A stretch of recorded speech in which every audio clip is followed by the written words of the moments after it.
great Lord Buddha gave enormous amount of teachings. And all of the teachings are actually to train our mind, to make our mind more clear, more better, so eventually all of us to become a fully enlightened.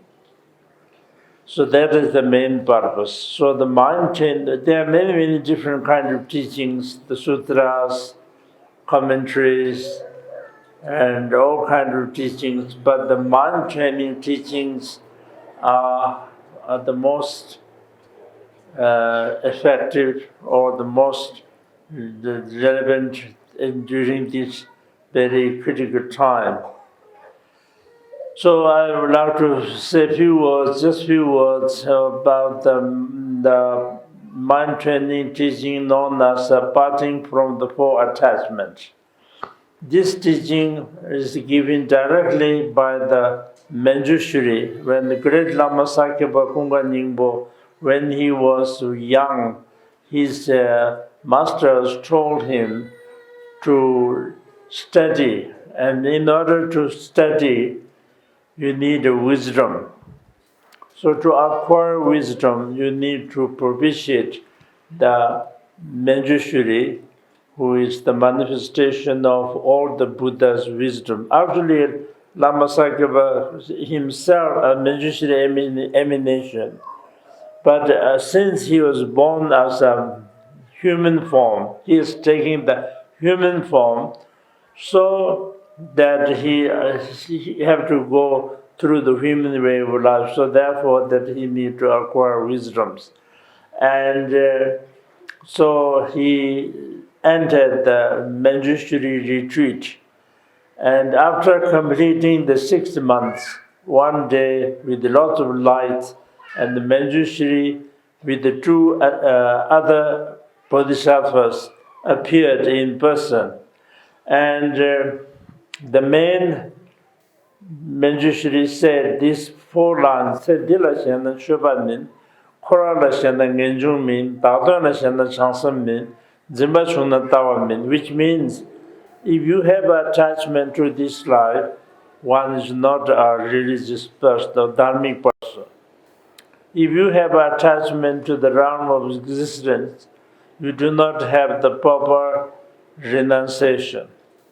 If you have attachment to the self-purpose, you do not have the bodhicitta or the enlightenment mind.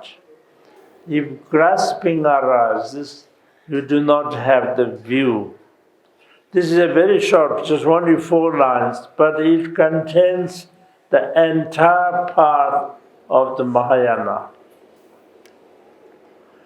And so then this great Lama Sakya got great realizations, and he gave to his son and disciples, and then they gave to their disciples, and it has been passed down up until now, and it is used as a preliminary teaching in all our monasteries, not only in our monasteries, but in all traditions of Tibetan Buddhism. Recognize this as a very relevant mind training teaching, and it has been used in all of the traditions, almost. And so this teaching has a preliminary part, main part, and conclusion part. Preliminary part is not in the line itself, but it is obvious. As a Buddhist, the very first step we take when you enter the Dharma path is to take refuge.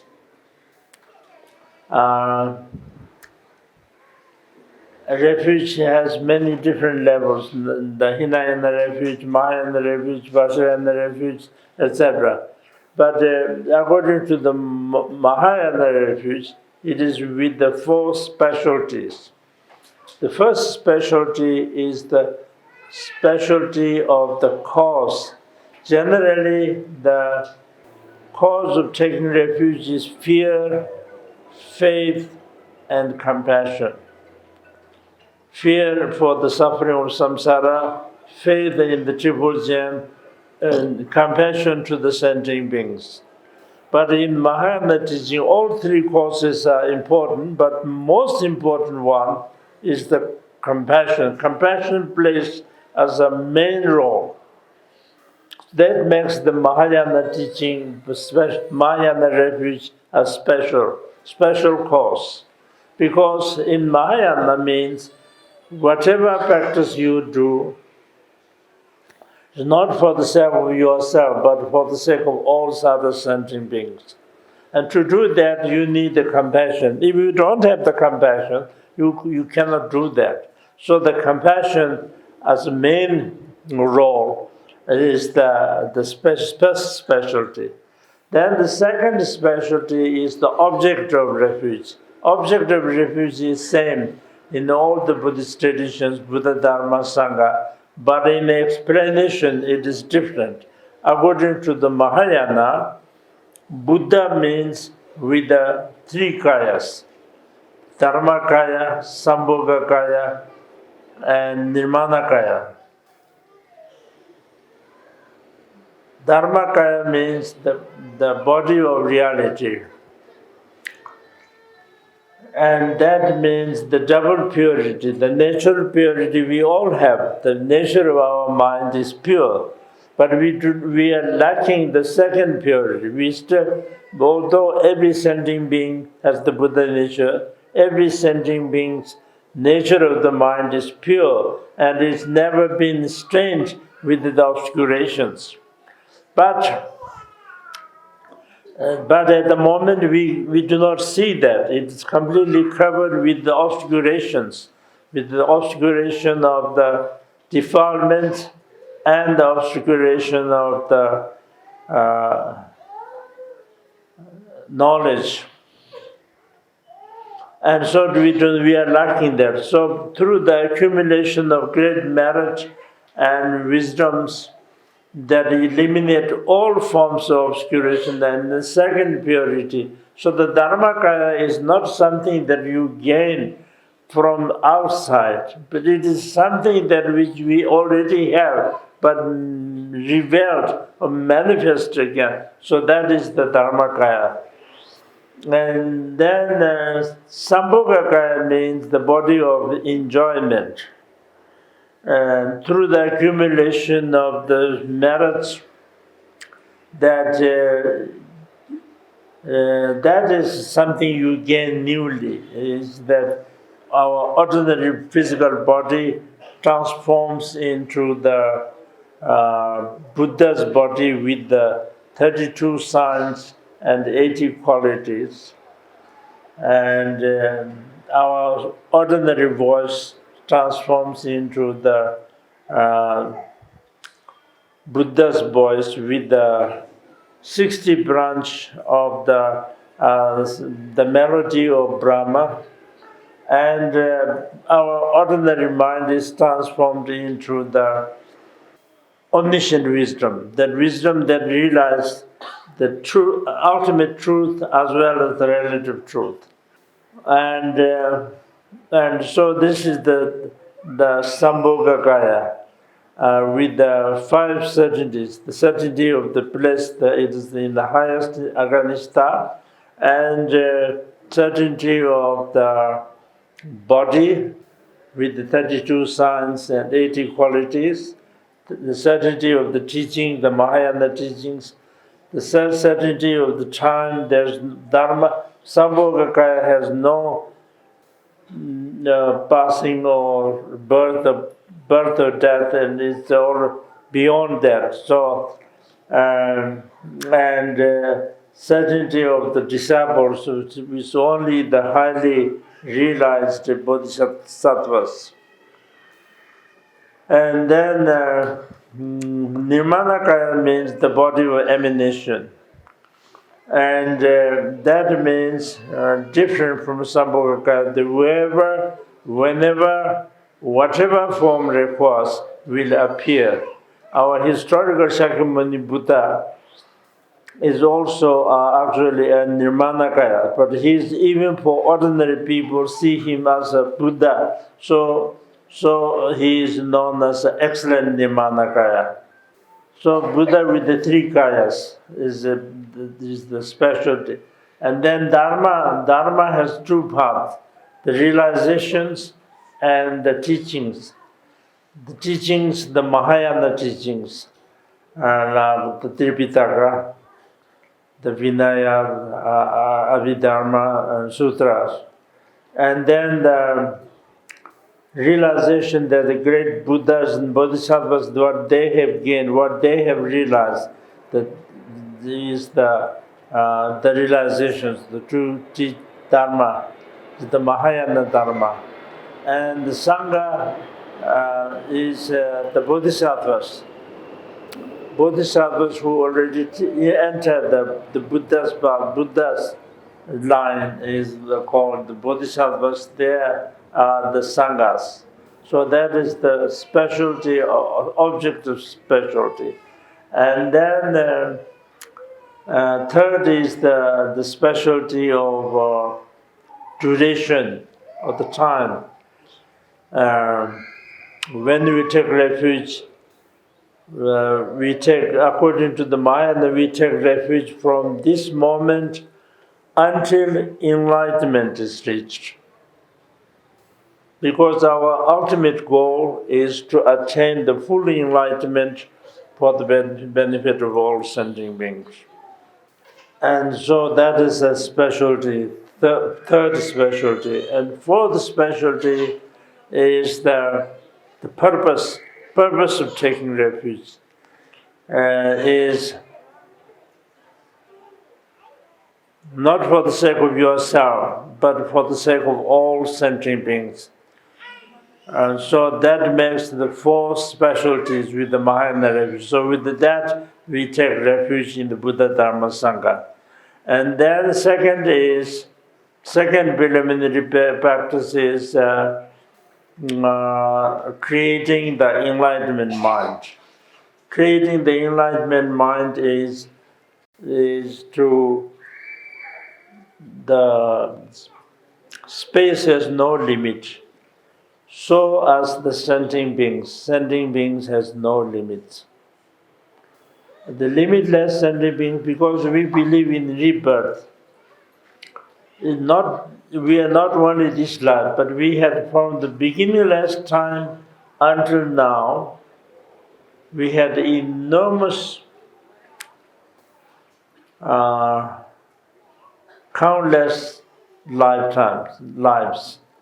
And in the future also, unless and until we attain the liberation or the enlightenment, we will continue reborn.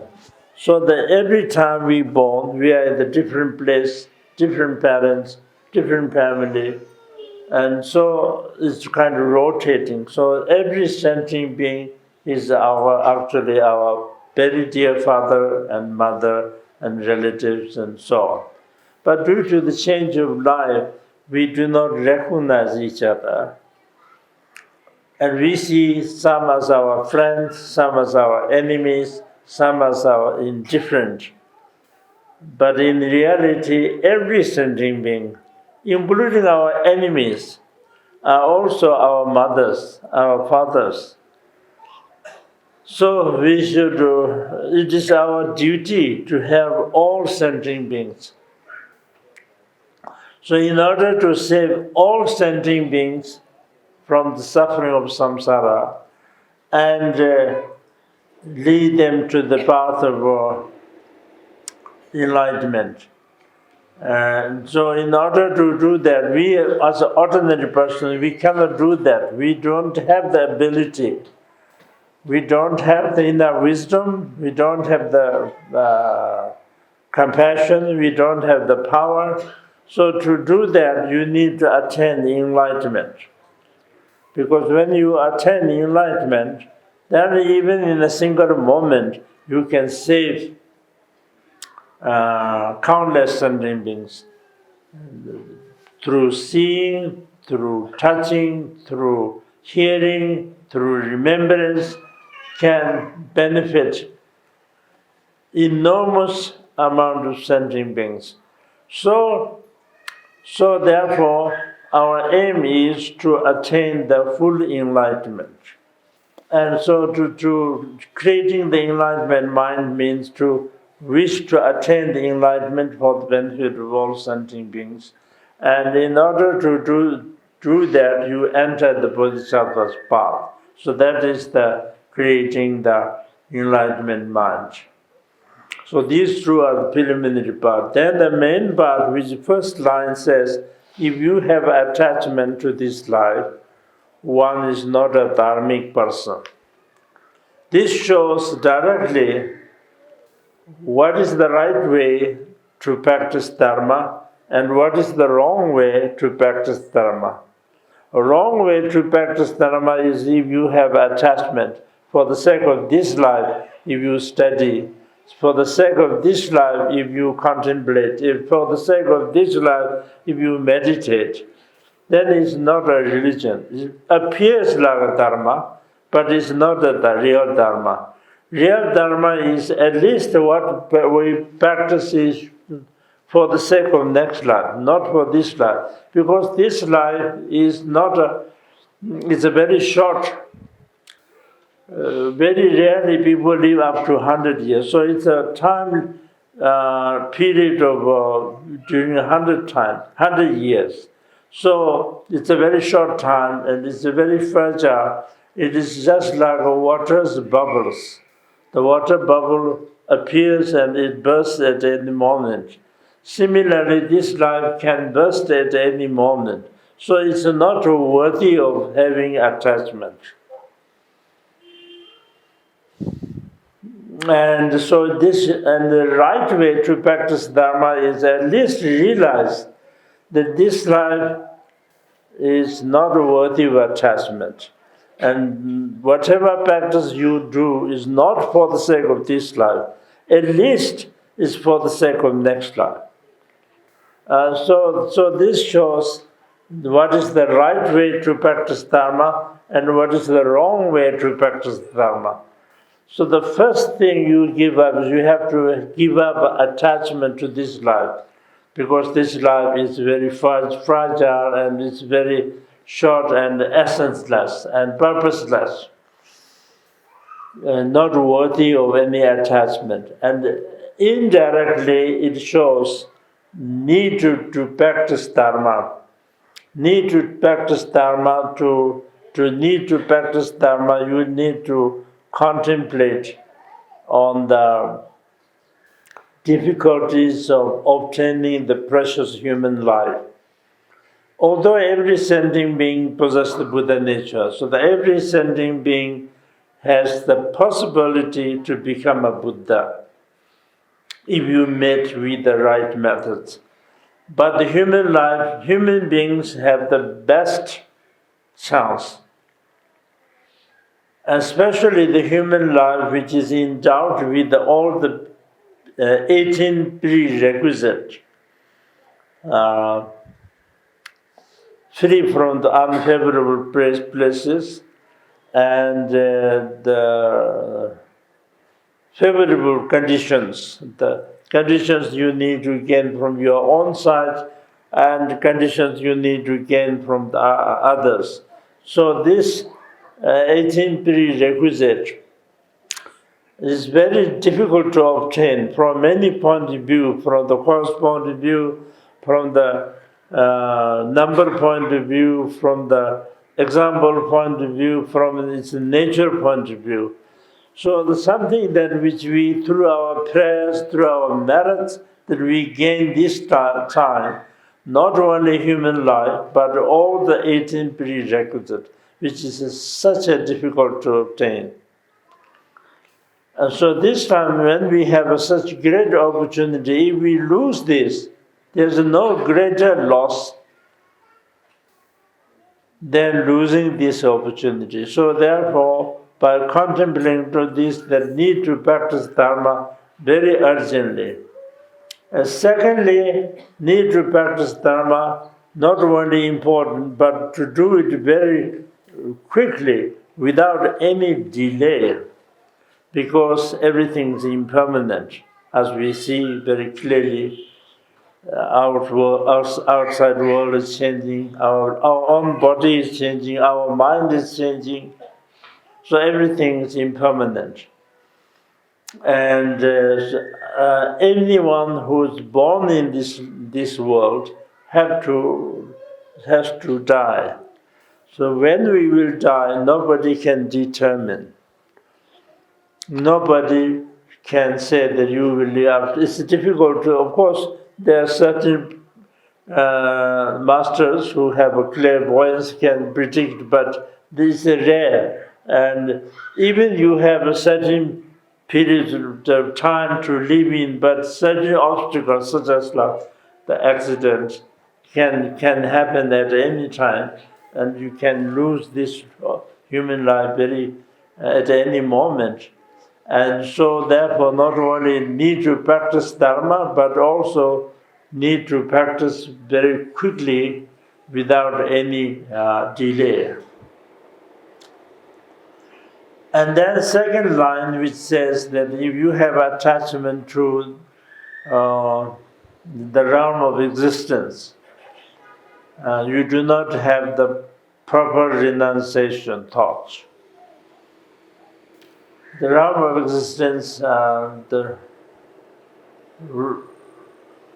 Kama Dhatu, Rupa Dhatu, and Arupa Dhatu, which means realm of desire, the realm of forms, and the realm of formless.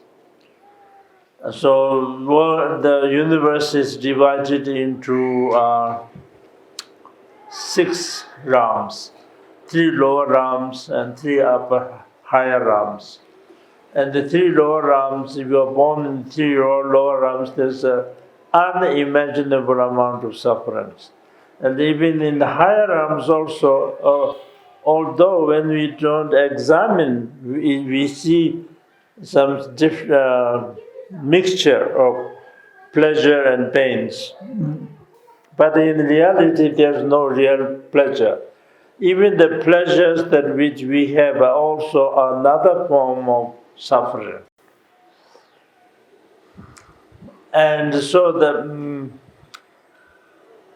to practice Dharma for the sake of higher rebirth is not the proper renunciation.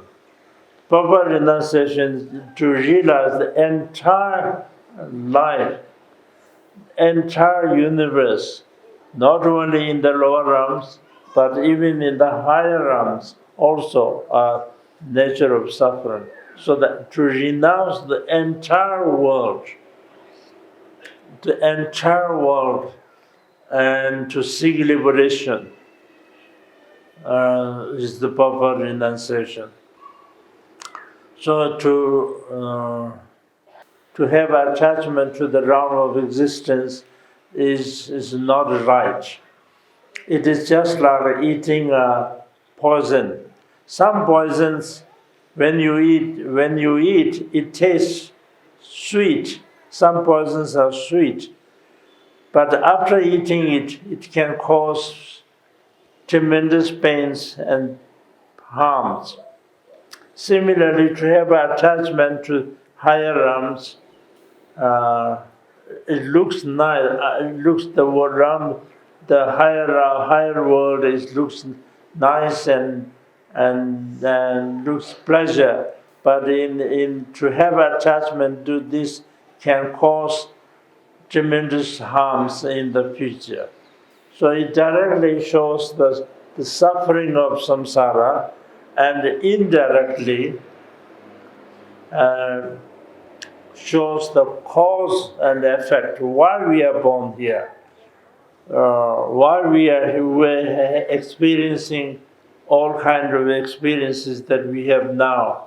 Who created this? Why we have this? And it is nobody created this. Nobody is responsible. Only yourself is the responsible. Your own karma, your own deeds, that your own deeds that you have done. If you have negative karma, non-virtuous deeds, you will fall down in the lower rounds. And if you have positive virtuous deeds, you will be born in the higher realms.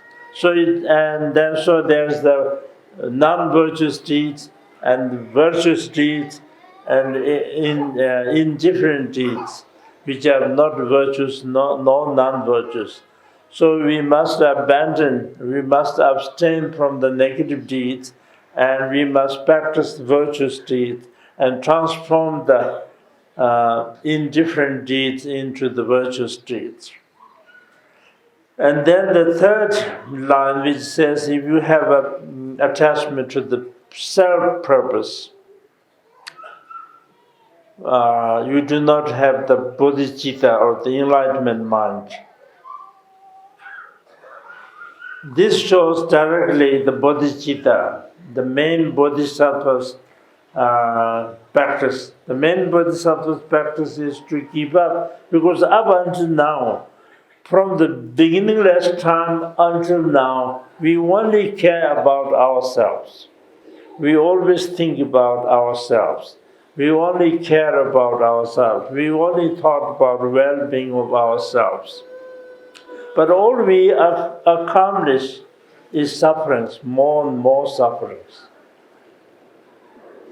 But the Buddhas and Bodhisattvas, they give up for their own purpose, and they devote their entire life and time and energy for the benefit of sentient beings, and they accomplish complete peace and great bliss.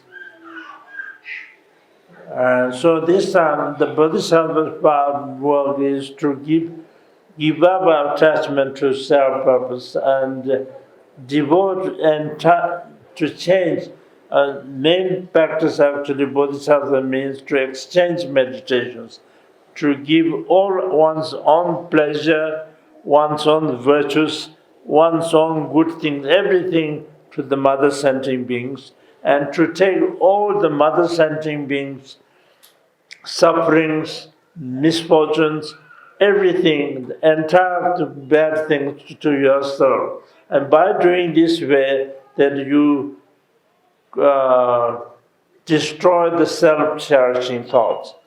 And once you have there's no self-cherishing thought, then you can gain the real peace.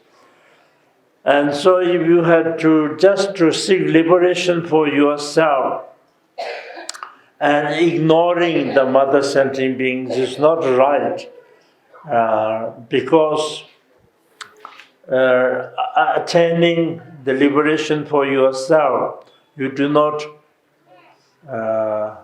gain you do not develop your own full qualities.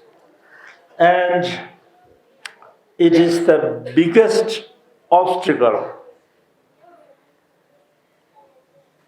attaining the enlightenment. And so to self-purpose, you have attachment to self-purpose, then in the long run, it can cause harms. It is just like raising your enemy's sons. If you raise your enemy's sons, he will be pleased for the temporarily, but in the long run, he can cause you sufferings. So the self-cherishing thoughts you have to give up and create the enlightened bodhicitta, enlightenment mind to all sentient beings.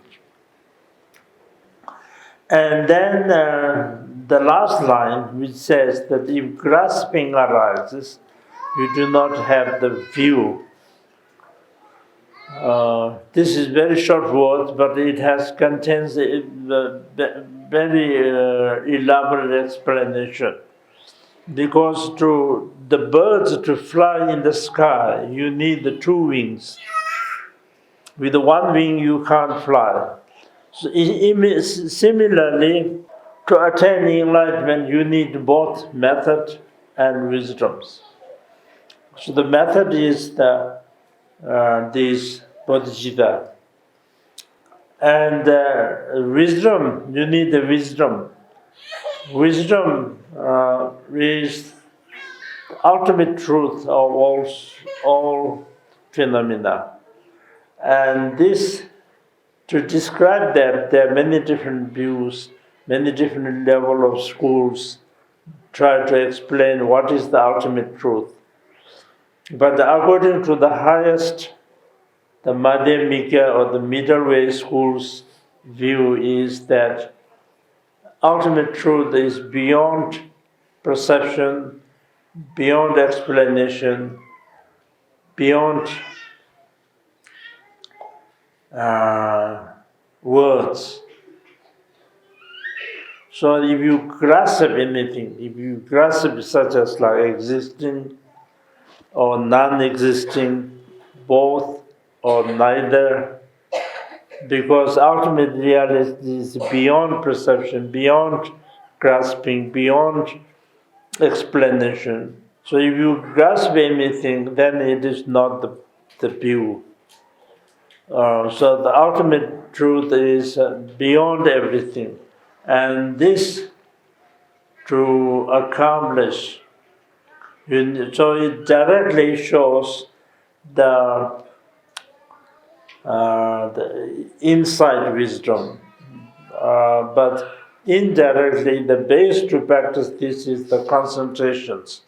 Because without the concentrations, you can't meditate on the insight wisdom. So the first you have to do the concentrations. In the beginners with the object, and eventually without object, on the clarity of the mind. So that if your mind is very clear, without any interference of other thoughts. Because at the moment our mind is very busy with the stream of thoughts. So on such busy thoughts, you can't have the wisdom meditations. So through the concentration, you have to pacify the thoughts and remain in complete calmness, in complete single-pointedness. On this, then you can meditate on the